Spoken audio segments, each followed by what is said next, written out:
for this next bit of time. Several things related to safety in Clackamas County, starting with Christina McMahon, Juvenile Department. And Christina, you have 30 minutes, and we're trying to keep it, like half and half presentation, half time for questions. And this group likes to ask questions, so I just want to prepare you for that. So you are on. Thank you. Thank you. Good afternoon, Chair Parks and Budget Committee members. My name is Christina McMahon, and I am the Director of the Clackamas County Juvenile Department. The mission of our department is to provide equitable juvenile justice, family support, intervention, and reformation services to youth so they can repair harm to victims, experience positive change, and contribute to a safe, healthy, and secure community.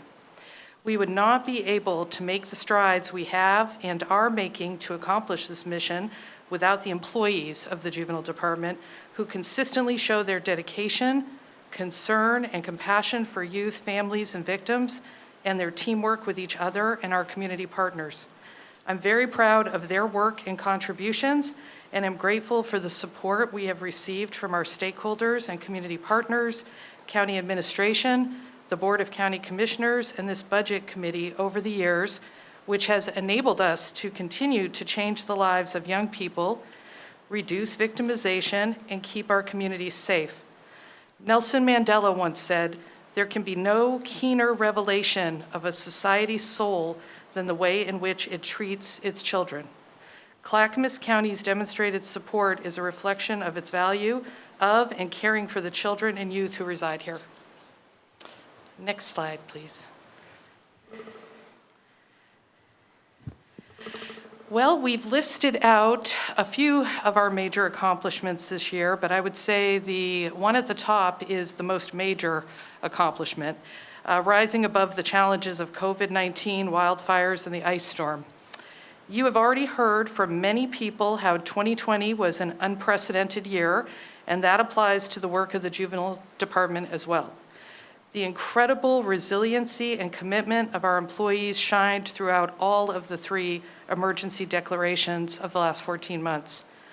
Earlier this morning, when Gary mentioned staff sleeping on the floor to make sure the work could carry on, that actually included employees of the Juvenile Department covering our Juvenile Intake and Assessment Center during the ice storm, some working very extended and multiple shifts over that long holiday weekend. We continually operated on site, including our 24-hour Juvenile Intake and Assessment Center, as well as being open to the public and responsive to the court. We had to make many operational shifts along the way, but we continued to do home visits, transport youth, make contact with youth and families, work with our community partners, assist law enforcement and other community partners, and provide case management and supervision services to youth involved in the juvenile system. During 2020, contacts to and from our Juvenile Intake and Assessment Center actually doubled because of all of the concerns going on out in the community. And we supervised over 400 youth through our department during 2020. Last year, I spoke to you about our work to implement the crossover youth practice model. I shared that we had worked with many community partners to implement the crossover practice model in March of 2020. The CYPM is a best practice model to improve outcomes for youth and families who are involved in both the child welfare and the juvenile justice system. Research has shown that young people who are duly involved in these systems have much poorer life trajectories and are more likely to be involved in the adult criminal justice system, have substance abuse issues, and become users of multiple social service and public systems. I'm pleased to report that we have kept the momentum going and are now moving into a fidelity assessment and quality assurance phase of this work. In the current fiscal year, we have been very focused on how we can improve outcomes for underserved groups of children, specifically those who are Black, Indigenous, and children of color, as well as LGBTQ+ youth, and have been engaged in action planning with all of our partners. Georgetown University's Center for Juvenile Justice released a publication a couple of months ago entitled Reducing System Crossover for Black LGBTQ+ Girls and Non-Binary Youth, in which it gave our multidisciplinary work group national recognition in its acknowledgement section of that publication, stating, "This paper was inspired by the Crossover Youth LGBTQ+ work group in Clackamas County, Oregon. The county is the first crossover youth practice model site to create a work group that addresses the needs of LGBTQ+ and dual system youth. The recommendations within derive not only from the research, but from the personal experiences of the Clackamas County Crossover Youth LGBTQ+ work group members, their ideas, and their passion for improving the well-being of vulnerable youth." I've also listed a couple of other pieces of this that on our major accomplishments, one of which is our ongoing quest to make sure that every employee receives an annual performance evaluation, and I'm pleased to report that we were able to, despite some of the challenges, hit the 100% mark again in 2020. And then a couple of these will be covered later. So if you want to go ahead and advance to the next slide, that'd be great, Christina.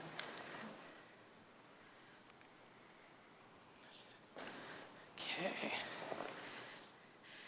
This slide contains some of the measures and results from the Juvenile Department's strategic business plan. I am proud of the good work of our staff that led to these results, despite the challenge of the COVID-related operational impacts throughout the year. I would like to highlight a couple.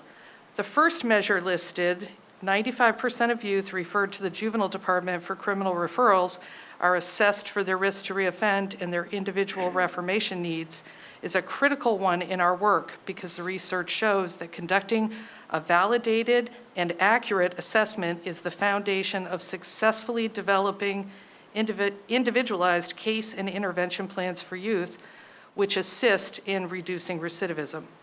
We are at 95.40 for 2020, and we exceeded our result from last year and met our target. Another important outcome for 2020 is the fourth one down. We achieved 52% for the measure.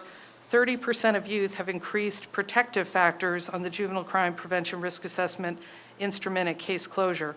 Youth with more protective factors develop greater resiliency and are less likely to continue in their delinquent behavior. If you'd like to advance to the next slide, thank you.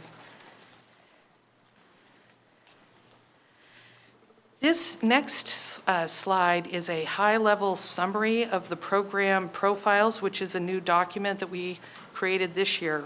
This is a rolled-up summary of our results by each of our lines of business. We have a total of 25 measures for the Juvenile Department. In 2020, despite the challenges, we have met or exceeded 12 of them and are within 4 percentage points of meeting the target for an additional 5 of the measures. We definitely have room for improvement and will continue to focus our efforts on getting closer and achieving our targets. Next slide. In this summary slide of our revenue and expenses, you can see that we have, well, you can't really see it from this, but I'll tell you, we've seen a reduction in federal and state funding over the years. As you can see, 84% of our resources come from the general fund. Approximately 58% of our expenses are for our staffing.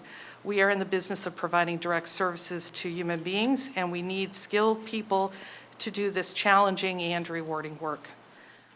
Our largest contract, when you look at expenditures, our largest contract is with Multnomah County for detention services they provide to us in their Donald D. Long facility. That contract is approximately $1.6 million annually, and that's a fixed cost that goes up every year. Next slide, please. This slide is a summary of our revenue and expenses, and as you can see, the Juvenile Department's proposed budget for fiscal year 21-22 is $11,396,411. The juvenile department had to make cuts in this year's proposed budget due to the reduction in some revenue sources and the increase in fixed costs. This required us to reduce FTE by 2 positions. We had a slight increase of 2.9% in our personnel costs due to COLAs, fringe benefits, and merit raises, which equaled approximately $274,000. You will notice at the top that we have budgeted $0 under beginning fund balance. Just to provide a little background on that, during the fiscal year 1920 supplemental budget process in January of 2020, changes were implemented to right-size the juvenile department's budget that are not shown on this slide. We reduced 7 vacant general fund supported FTE.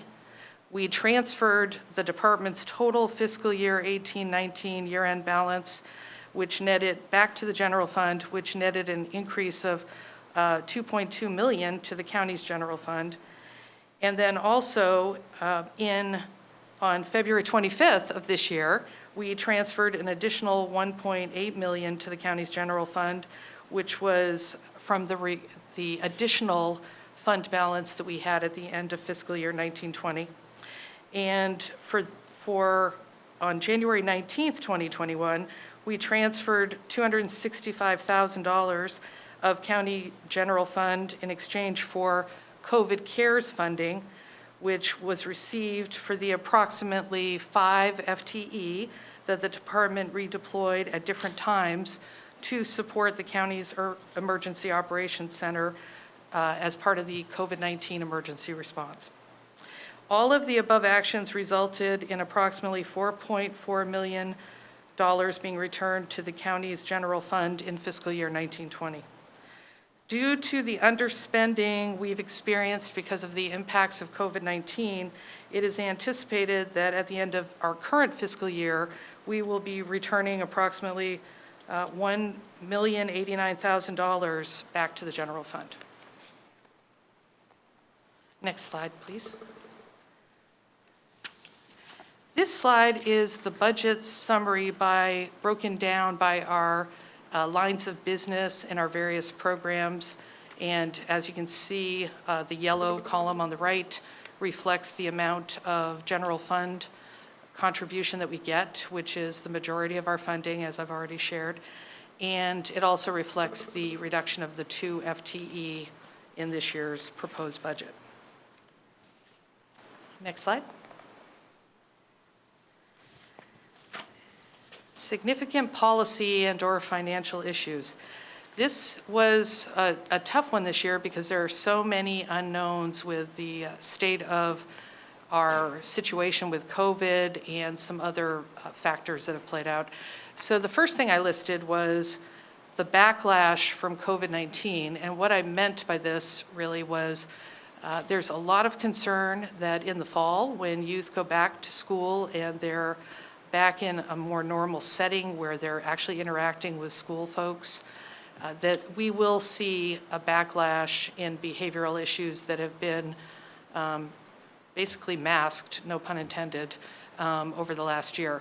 We just have recently had some of the schools going back in person. Most of them are hybrid for the age group that we deal with in the juvenile department.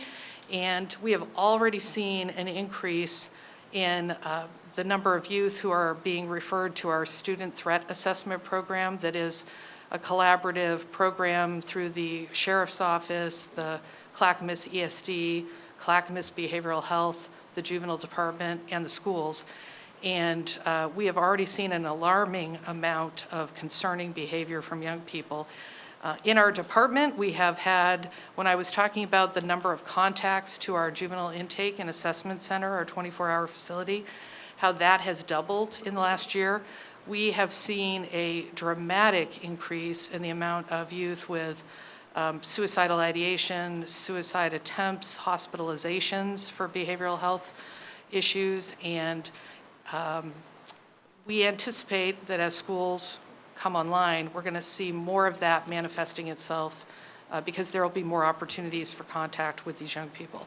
But once again, that's unknown, so we're kind of holding our breath until the fall of 2021 and hoping that we can work together to address whatever comes our way.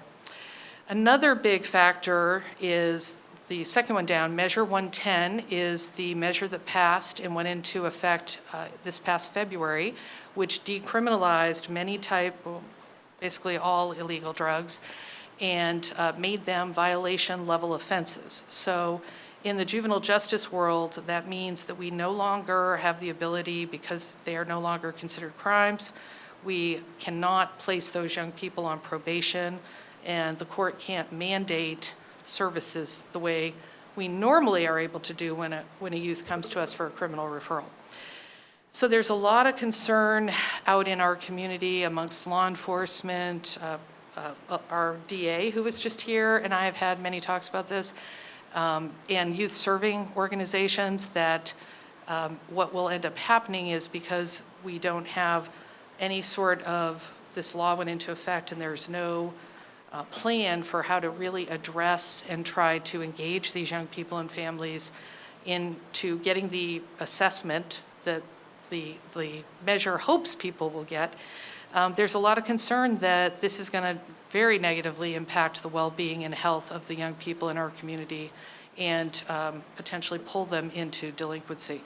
So we are partnering with several different organizations in our county, the DA's office, the sheriff's office, the courts, the schools, to work on a pilot initiative that is out of Portland State University through the Reclaiming Futures organization.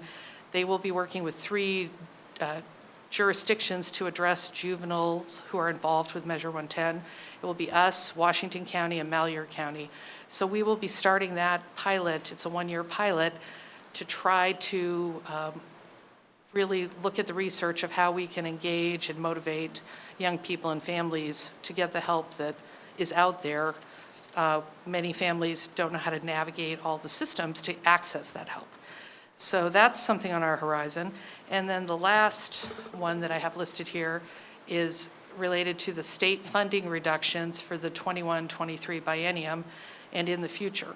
We have received a 10% cut from the Oregon Youth Authority's pass-through funding streams. We receive juvenile crime prevention basic and diversion funding, and those have been cut. And I just checked at the end of last week, and it was not looking very positive that it was going to be restored, despite the recent forecast, which I think gave people a lot of hope. So there's a lot of uncertainty about what's going to happen with funding for juvenile departments that is passed down through the state, and that's just an unknown that we can't really predict at this point. So that is the end of, I guess we have end of presentation, yes. That's the end of my presentation, and I'm happy to answer any questions that you have. Thank you. We have Citizen Member Sean Caldwell. Thank you. I was going to ask you about the picture for state funding, since you put this budget together, but it doesn't sound very positive, at least at this point. So that is unfortunate. I also wanted to ask you more about the Measure 110, which provided for treatment, and I'm not exactly sure of the mechanics of how that's going to work. Is the state going to be contracting with counties to provide treatment, or is the state managing that pot of money? That's a lot of that is still unknown, and really very concerning and frustrating. And you just made me realize I forgot to mention one of our key partners in our Measure 110 pilot is our behavioral health centers. Deborah Cockrell, the division directors at the table.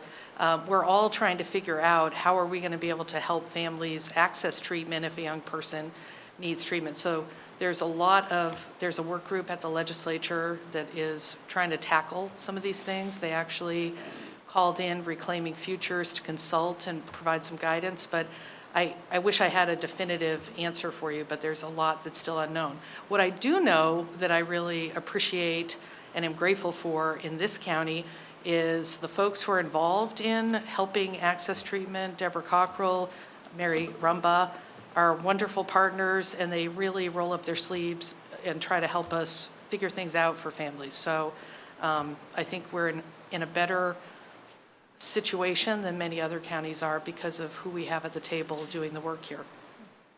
Thank you. You're welcome. Commissioner Shull, and then Mr. Feely. Yes, two questions. One, could you explain again the reason for the loss of your 2 FTEs? And two, as our kids get back into school, are you seeing more reports of child abuse and other social problems that are being reported to you from school counselors? Yes. Okay, so thank you, Commissioner. The first question about the loss of the 2 FTEs, we are looking at, even after getting the county's allocation to help offset the additional personnel costs, we were looking at a gap of approximately $260,000 in our budget because of loss of different revenue sources and increases in our fixed costs. So we did an assessment of all of our positions and made the difficult decision to eliminate 2 of the positions that we have in the department. These 2 positions have been redeployed to the EOC during this past year and are scheduled to continue working there through June 30th. And we're not mandated services for our department. So we hated to be in a position to have to lose anyone, but when looking at what our statutory mandates are and the reality of having to try to have a sustainable budget and live within our general fund allocation, we didn't see any other options. We did not want to have to cut direct services to youth and families. Okay. And then the second part of your question about are we seeing, I believe you asked, are we seeing more issues related to child abuse related? The reason I asked the question is because a lot of the nonprofits I talk to that deal with social issues, child abuse, indicate that they're preparing for a spike in reports of child abuse and other social problems as children go back to school. Yes. And relay their issues to school counselors. Yes. I would say it's too early to tell because school just recently went back in session, but I can tell you that we know we work very closely with the Clackamas District of the Child Welfare Office, and their numbers are dramatically below what is normally reported to them. And they are just like us. They're kind of holding their breath, waiting to see what's going to happen. But just in the last few weeks since school's been in session, the number of kids that are getting on the radar, not specifically for child abuse issues, but just for a lot of behavioral issues, and there hasn't really been a chance to drill down and figure out what are the root causes, what are the drivers of some of those things. I'm not saying that it's necessarily abuse or neglect in the home. We can't make that assumption, but there's obviously something going on, but there hasn't been time to figure that out. I do know we have seen for the youth who are coming into our juvenile intake and assessment center and the calls that we're getting from law enforcement, a spike in the number of young people who are experiencing family conflict and sometimes family violence related to kids getting very into conflict with their caregivers or siblings and ending up coming to us through the police or the police calling us trying to find resources to help these young people and these families. We've seen a big increase in that. Okay, thank you. You're welcome. Mr. Feely, and then Christina has someone in queue. Actually, my question was answered. All right, okay. Christina, thank you. It looks like we have An Lee with her hand up. Thank you. So I have a question on page 6 for Georgia's fees in licensing. I noticed the fiscal year 2021 amended budgeted was $54,000, and the projected year end is $4,524. Could you please help me understand what caused the revenue to decrease, like by about $50,000 compared to budgeted?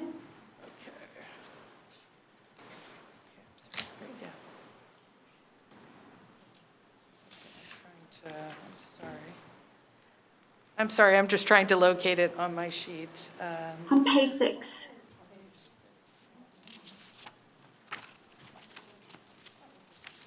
I'm going to go ahead. I am so sorry.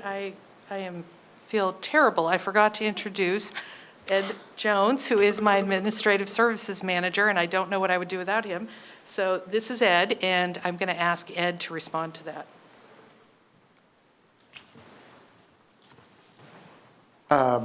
That is a reduction in anticipated revenue from partners with, like, City of Gladstone, Westland for project payback crews, just because of the COVID environment. So we're not sure when that will be ramped back up. All right, thank you. Okay, do we have, Mr. Shell, did I forget to turn you off? I'm sorry. I'll get used to that by the end of the time, right? Any other questions that we have of Christina? No? Okay. Thank you very much for your presentation today. We appreciate it, and keep up the good work, and thanks for taking care of our kids. Great. Thank you so much.